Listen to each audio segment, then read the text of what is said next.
திருப்புவனம் இளைஞனுக்கு நடந்த கொடுமை இனி யாருக்கும் நடக்க கூடாது. இது யாராலும் நியாயப்படுத்த முடியாத ஒரு தவறுதான். கடமையை தவறி குற்றம் செஞ்சவங்களுக்கு கண்டிப்பா தண்டனை வாங்கி கொடுக்கப்படும் அப்படின்னு சொல்லியிருக்காரு. அது மட்டும் இல்லாம அந்த பாதிக்கப்பட்ட குடும்பத்துக்கு ஆறுதலா அரசாங்கம் நிற்கும் சொல்லியிருந்தாரு.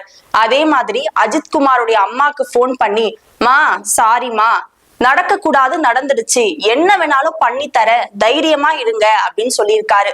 அது மட்டும் இல்லாம அஜித்குமாருடைய தம்பிக்கு அரசு வேலையும் அவங்களுக்கு வீடு மனை பட்டாவும் கொடுக்கப்பட்டிருக்கு. அதுக்கப்புறம் ஸ்டாலின் அவர்கள் ஒரு அறிக்கையை வெளியிடுறாரு. அது என்னன்னா, இந்த வழக்கு சிபிஐக்கு மாற்றப்படும் அப்படின்ற அறிக்கையை வெளியிடுறாரு. அந்த அறிக்கையில என்ன சொல்றாருன்னா, பாரபட்சம் பார்க்காம இந்த கேஸ்ல சம்பந்தப்பட்ட எல்லாருக்கும் தண்டனை வாங்கி கொடுக்கப்படும் அப்படின்னு சொல்றாரு. பிரச்சனைக்கு தீர்வு தேடி வர மக்களோட நம்பிக்கைய காவல்துறை காப்பாத்தணும் அப்படின்னு சொல்லியிருந்தாரு. மக்கள் கிட்ட மனித உரிமையை காப்பாத்துற வகையில தான் நடந்துக்கணும்னு நான் பல முறை வலியுறுத்தி இருக்கேன். ஆனா அவங்க அதை மீறி இந்த மாதிரி ஒரு சம்பவம் நடக்கும் பொழுது அதை என்னால எப்பவுமே ஏத்துக்கொள்ள முடியாது அப்படின்னு அவருடைய ஆதங்கத்தையும் அந்த அறிக்கையில வெளியிட்டு இருந்தாரு.